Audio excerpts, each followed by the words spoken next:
I've picked this book called The Front and Side Aspects of Zeng Guofan. There are tons of books about Zeng Guofan on the streets. Some are about success, some about power and strategy, and some about fortune-telling. I think these books often misrepresent Zeng Guofan. The author of this book, Zhang Hongjie, is a historian with a PhD and postdoctoral degree in history. He has done thorough research and truly admires Zeng Guofan. That's why this book is so readable and provides a comprehensive look at Zeng Guofan. Why do I focus on Zeng Guofan? He's a person we can refer to. When we study Wang Yangming, it seems almost unattainable. Wang Yangming was writing poetry at 8, strategizing at 12, and aiming to be a sage at 18. By 18, we were just figuring out how to get into college. The gap seems too huge. But Zeng Guofan's qualifications weren't great. To start with, his health was terrible. By 32, he started having eye problems and could barely see. By 36, he couldn't see at all. In his later years, he was completely blind in one eye. Around 48, he wrote in his diary that his health was like that of a 70-year-old man needing help just to walk. If someone's health is that poor, how could they have the energy to achieve so much? Yet Zeng Guofan's energy was remarkable, surpassing everyone. You might think he was very smart, but actually he was quite the opposite.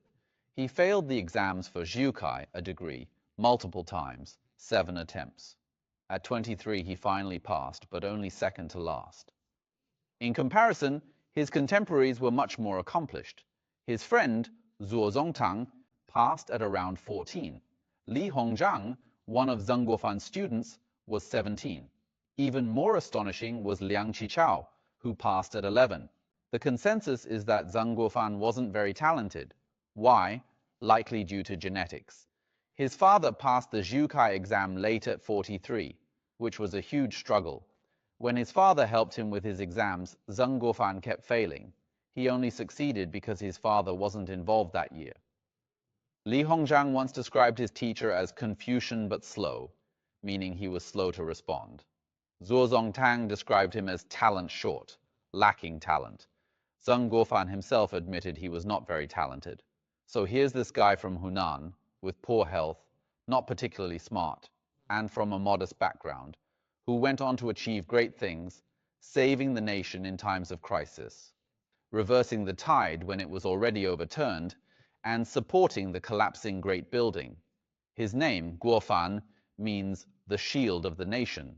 His original name was Zeng Kuanyi, but when he became an official in Beijing, he changed it to Zeng Guofan. The name means the fence of the nation, and he truly did support the nation. In summary, Zeng Guofan's achievements boil down to 2 words: diligence and perseverance. He was extremely hardworking.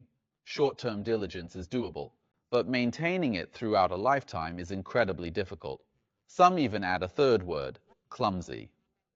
Realizing you're not particularly smart, but being incredibly diligent and persistent, can lead you to achieve great things like Zeng Guofan did. People admire his achievements because he was a scholar who had never fought a battle. During the crisis of the Taiping Rebellion, he was on vacation at home. The emperor called him back to organize and train troops. Despite having never fought a war before, he won battle after battle, eventually suppressing the Taiping Rebellion and the Nian armies. A scholar led the troops to save the nation.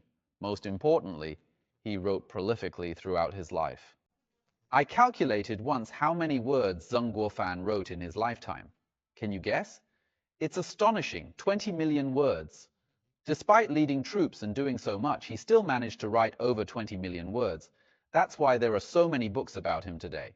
His diaries and letters were frequent. He was incredibly hardworking.